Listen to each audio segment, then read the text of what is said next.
Main political Dilip Beguria. আচ্ছা আচ্ছা, main political. কোথা থেকে আসছেন আপনারা? আসানসোল।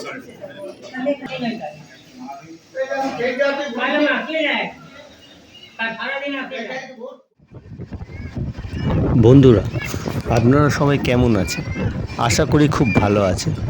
আজ আমরা যাচ্ছি মাইথনের খুব কাছে কল্যাণেশ্বরী মন্দির, যে মন্দিরে আগে নরবলি হতো, এখন ছাগ বলি হয়। এই মন্দিরের ইতিহাস কি জানবো, সবটা দেখাবো। নমস্কার বন্ধুরা, আমি সঞ্জয়, আর সঞ্জয় ব্লগ চ্যানেলে আপনাদের আবার একবার স্বাগত।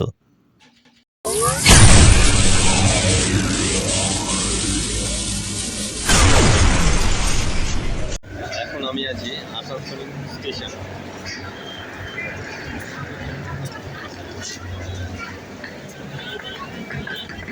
এই মন্দিরে আসতে গেলে আপনাদের আসানসোল অথবা বরাকল স্টেশনে নামতে হবে।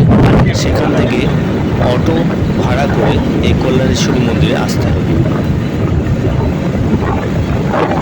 দেখতে থাকুন। আমি এখন দাঁড়িয়ে আছি কল্যাণেশ্বরী মন্দির।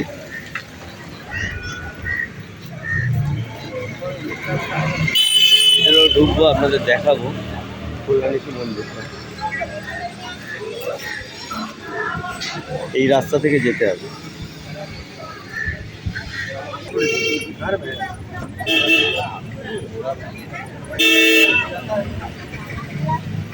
আচ্ছা ঠিক আছে, খেলায়। তুমি কোথায় এসছো? কোন মন্দির এটা? কল্যাণেশ্বরী গে। কোন মন্দির? হ্যাঁ, কল্যাণেশ্বরী গে। বলো হাই, বলো হাই। কল্যাণেশ্বরী মন্দিরে। আর কল্যাণেশ্বরী মন্দিরে এসছো? আচ্ছা ঠিক আছে, নমো করো একটু ওরম ভাবে। হ্যাঁ,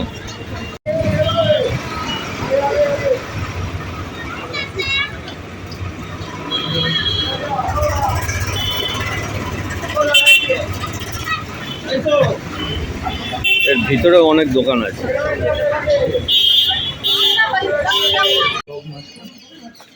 কথিত আছে এই মন্দির প্রায় 500 বছরের পুরনো। রাজা বল্লাল সেন এটি তৈরি করেছিলেন।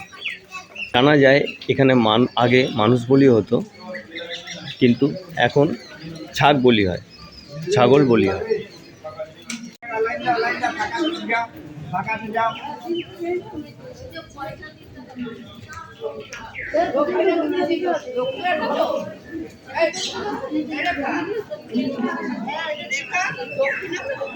कितना साल पुराना है मंदिर? कितना साल पुराना होगा मंदिर? कल्याणेश्वरी। हाँ, कितना साल पुराना है? बहुत साल, 500 साल का। 500 साल का पुराना। राजा बल्लल सेन अमल का। बल्लाल सेन निर्माण किया। बल्लल सेन है ना, उसका काम बोलते हैं। अच्छा ठीक है। बहुत पुराना। अभी यहाँ पर छाग फाग बोली होता है? हाँ, इसको मेन पॉलिटिक्स दिलीप बेगुड़िया। अच्छा अच्छा। Main politics.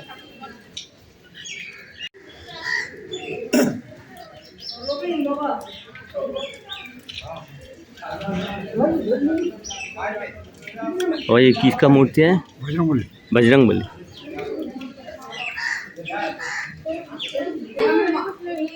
এই যে এখানটা দেখছেন, এই জায়গাটায় যজ্ঞ করা হয় এবং এইখানে বলির জায়গা করা হয়।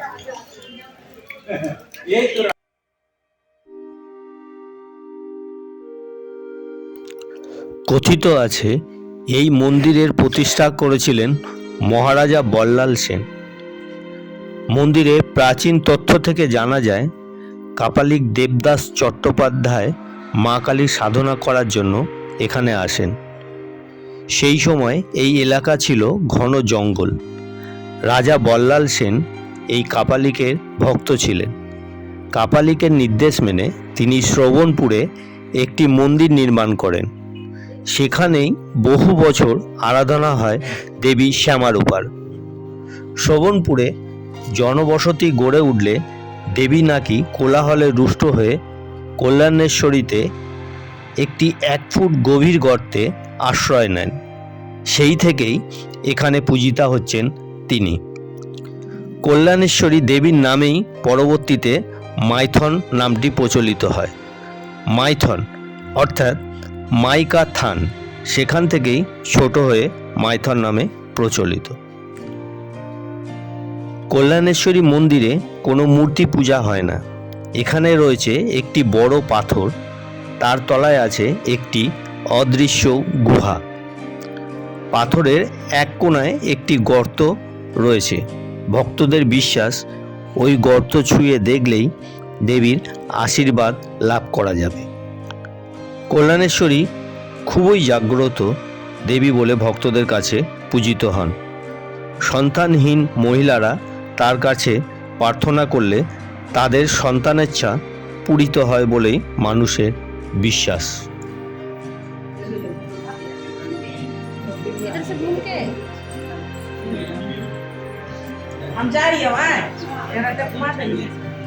এই মন্দিরে কি প্রথম আসলেন? অনেকবার এসছেন। কোথা থেকে আসছেন আপনারা? আসানসোল।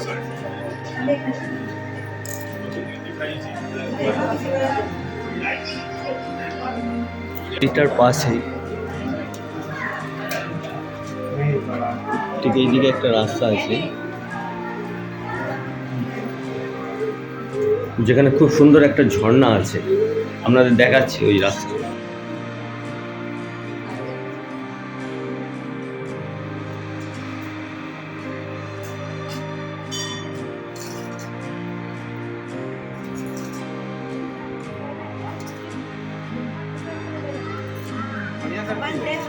देखते रहते जगह जगह में देखते रहते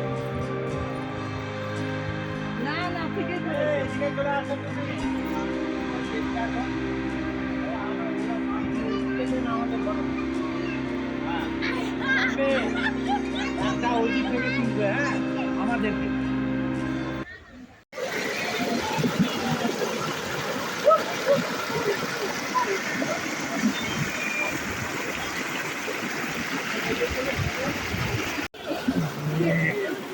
খুব সুন্দর একটা জায়গা, দেখুন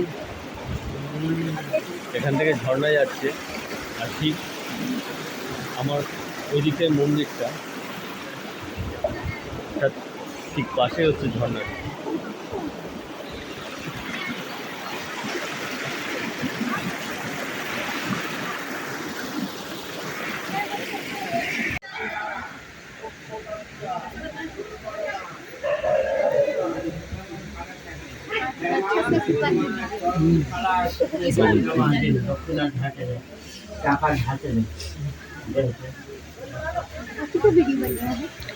यूट्यूब यूट्यूब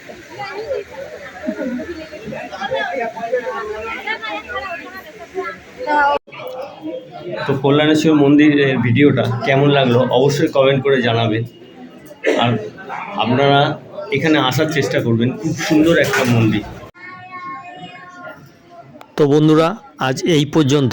ভিডিওটি যদি ভালো লাগে অবশ্যই লাইক আর সাবস্ক্রাইব করবেন, আর নতুন বন্ধুদের জানাই চ্যানেলটিকে অবশ্যই সাবস্ক্রাইব করে বেল আইকনটিতে অল করে দেবেন।